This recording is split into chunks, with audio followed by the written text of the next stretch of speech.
ఇప్పుడు ప్రతి ఒక్కటి పెరుగుతున్నప్పుడు ఇక్కడ ఇచ్చే జీతాలు కానీ మంచి కానీ చెడ్డ కానీ అన్నీ పెరగల అవి పెంచేది లేదు కానీ ఇవి పెంచుతున్నారు. ఉండడానికి ఏదైనా కానీ ఇల్లు అంటేనే ఇళ్ళకు కూడా డబ్బులు కట్టించుకుంటున్నారు.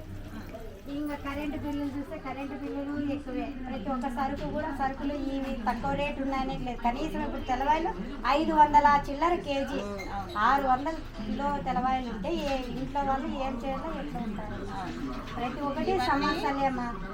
ఈ సమస్యలు ఎవరు తీరుస్తారో ఎవరు లేదో సామాన్య మానవునికి బతికేటట్లు పెడితే చాలు. మాకు ఇవన్నీ విడోకి పెన్షన్ ఇస్తాము అన్నారు. విడోకి ఇండ్లు ఉండకూడదా? విడోకి మొగుడు ఉండవు సంపాదించో పెట్టింటాడు కదా, ఆమెకి ఇండ్లు ఉంటే పెన్షన్ ఇయ్యరు అంటారు.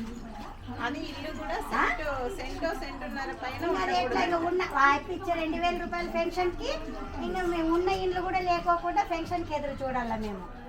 అది చాలా దారుణం. 1.5 సెంటు ఏదో చేస్తామన్నట్టు చేయాల్సినవి వాళ్ళు చెప్పినటువన్నా ఓహో ఇవి చేసినారులో కానీ ఇవి అన్నారులే అనేక అది కూడా లేదు. ఇప్పుడు మేము పక్కా వైఎస్ఆర్ పార్టీ వాళ్ళని.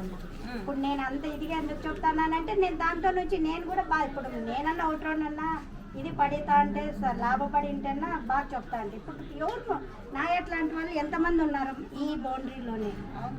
అందుకు అట్లాంటి వాళ్ళని కూడా దృష్టిలో పెట్టుకొని కూడా నేను చెప్తాను. ఆయప్ప చెప్పినట్టు ఆయప్ప చేయలేదు, వీళ్ళు చెప్పినట్టు ఎంత మాత్రం చేస్తారని మేము ఖచ్చితంగా చెప్పలేకపోతున్నాము. అందుకు నచ్చలేకోకున్నట్టు ఉన్నామ్మా అని ఇది చెప్తాను.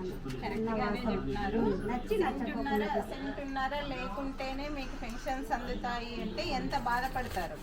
అది చాలా మంది ఇప్పుడు ఉన్న వాళ్ళు ఉంటారు, లేని వాళ్ళు ఉంటారు. ఉన్న వాళ్ళకి వీళ్ళే సాగుతారు అనేది గ్యారెంటీ ఉండదు.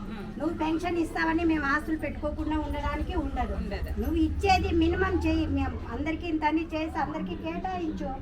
అంతే కదా. నువ్వు 10,000 చేసి నేను వీళ్ళకే ఇచ్చేది అని అంటే నువ్వు ఊరికే ఉండాలి, ఇట్లా చూసుకుంటూ ఉండాలి. ఇప్పుడు అధికారంలోకి వచ్చేటప్పుడు పిల్లలందరికీ నేను అమ్మ ఒడిని మేనమామను అని చెప్పా. మళ్ళీ వచ్చాక వెంటనే మాట మార్చి ఒకరికే ఇస్తానని మళ్ళీ కరోనా 2 సంవత్సరాలు వేయలేదు.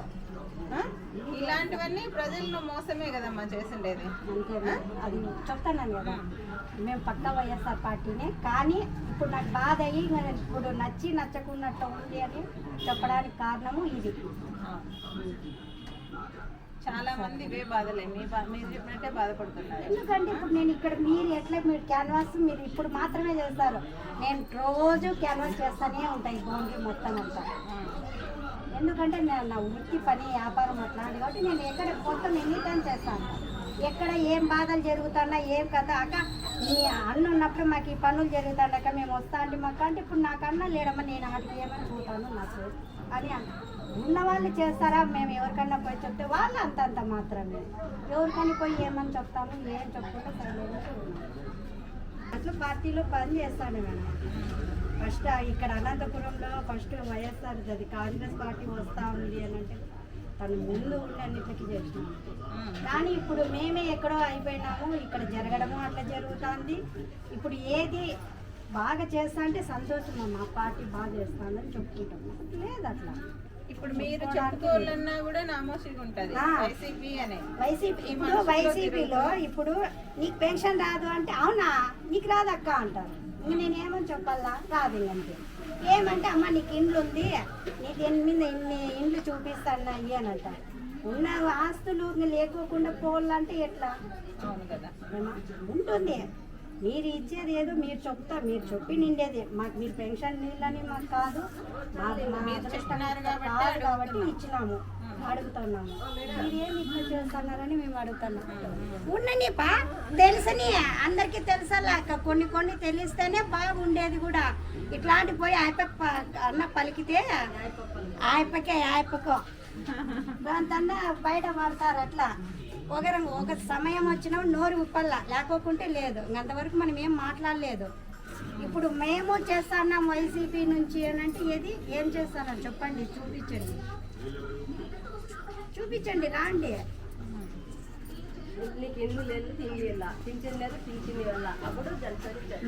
పింఛన్ లేని వాళ్ళకి పింఛన్ ఇవ్వాలా, ఇండ్లు లేని వాళ్ళకి ఇండ్లు ఇవ్వాలా అని నేను చెప్పలే. నువ్వు చెప్పినావా నువ్వు అధికారంలోకి వచ్చే ముందు చెప్పినారు, చెప్పిన డేట్కి చేయాలని ఎవరికైనా అడుగుతాము. నువ్వు చెప్పకుంటే నేను అడగను. నువ్వు చెప్పలేదా? చెప్పినావు వస్తుందని చెప్పినారు కాబట్టే కదా తను అడిగేది. తను నా భర్త పోవాలా, నేను పెన్షన్ తీసుకోవాలని అనుకోరు కదా ఎవరు. ఇప్పుడు పోయి అడిగితే నాకు ఇదే అన్నారు. ఇంకా మళ్ళీ పోనీ ఏదన్నా బియ్యం కార్డు సపరేట్ అంటే నీ క్వాలిటీ పెద్ద రైతు అని వస్తుంది, మీకు బియ్యం కార్డు రాదు వస్తుంది. ఎవరిని చేయమని నేను అడగను. కాదు చెయ్యమని అడగను. అమ్మ మేడం ఏమని అడిగింది, అమ్మ ఎట్లుంది నీ ప్రభుత్వం అంటే ఉన్న వాస్తవం చెప్పిన. అమ్మ నచ్చకున్నట్లు ఉందమ్మా అని చెప్పిన. అంతే, కరెక్టే చెప్పినారు మీరు. ఏమ్మా అట్లని నచ్చలేదు అని అన్నాము, ఇట్లని నచ్చిందని కూడా అన్నాము. ఇట్లని మరి వైసీపీ రావాలని కోరుకున్నారు. కోరుకొని కొన్ని ఏళ్ళు చేసినామ్మా, కొన్ని ఏళ్ళు చేసినాము. అదే కదా, వైసీపీ గురించి కొన్ని ఏళ్ళు చేసినాము. సెంటు భూమి లేకుండా రోడ్డు మీద ఉండాలా ఇతను ఇచ్చే పెన్షన్ కోసమో, అమ్మఒడి కోసమో, దీనికోసమో అని అవి కేటాయించకపోయినా ఇప్పుడు జీతాలు కానీ మంచి కానీ చెడ్డ కానీ ఇప్పుడు ఉద్యోగాలు లేని వాళ్ళు ఇది సంవత్సరానికి ఒక తూరి బీఈడికి జాబ్లు ఇడుస్తాము అన్నారు. ప్రతి జనవరికి జాబ్ క్యాలెండర్ అన్నారు. ఇప్పుడు 4 ఏళ్ళు అయిపోతుంది ఇస్తలే. ఇప్పుడు జాబులు ఇడ్చడం లేదు. పోనీ ఈ ఇయర్ అన్నా ఇడిచినారా? ఈ ఇయర్ కూడా ఇడ్చలేదు. వాళ్ళందరూ ఆడ ధర్నాలు చేస్తున్నారు. ఇప్పుడు మీకు 5 సంవత్సరాల కిందట పాదయాత్ర చేస్తూ నేను ఇయర్ వదులుతానంటే ఎంతమంది యువత ఆశపడి ఉంటారు. ఆశపడి మీకు ఓటేసి ఇది చేస్తే ఇంకా నాకు ఈ ఇయర్ డిగ్రీ అయిపోతుంది, నెక్స్ట్ ఇయర్ జాబ్ వస్తుంది అని ఆశపడి ఉంటారు. నువ్వు ఇప్పటికి 4 సంవత్సరాలు అవుతున్నా వదలకుండా, పోనీ చెప్పినట్టు ఆ జనవరిలో కూడా వదలకుండా ఇప్పుడు డిఎస్సి వదిలేదేంది? ఇప్పుడు కూడా వదలలేదు మేడం. ఆ టెట్ కోటి వదిలినాడు, డిఎస్సి కూడా వదలలేదు. వదులుతానని చెప్తున్నాడు. ఇంకా 4 పోస్టులు ఉన్నాయంట మేడం అనంతపురంలో. అదే మళ్ళీ ఎక్కువ అయితే కూడా మళ్ళీ బాగుండదని సమస్యలు మేడం. మీరందరూ మాకు ఏదో ఒకటి చేస్తామని వచ్చిన వాళ్ళు ఎవరైనా కానీ చేయాలనేదే మేము మనస్ఫూర్తిగా కోరుతున్నాం మేడం. ఖచ్చితంగా చేస్తాం. ప్రభుత్వం రానివ్వండి, సహకరించండి. మీరు సహకరిస్తాం మేడం. అందరూ రాపించాలని